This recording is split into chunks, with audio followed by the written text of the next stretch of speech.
কি খিদা লাগছে? হ্যাঁ, তাই খাবার দিব?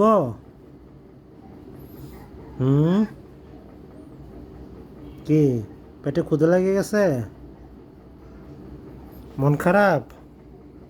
হুম,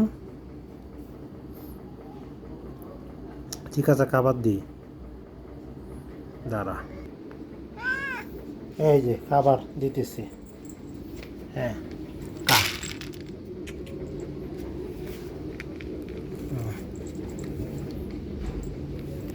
এই যে আমার অনেক ভালো বিড়াল, লক্ষ্মী বিড়াল।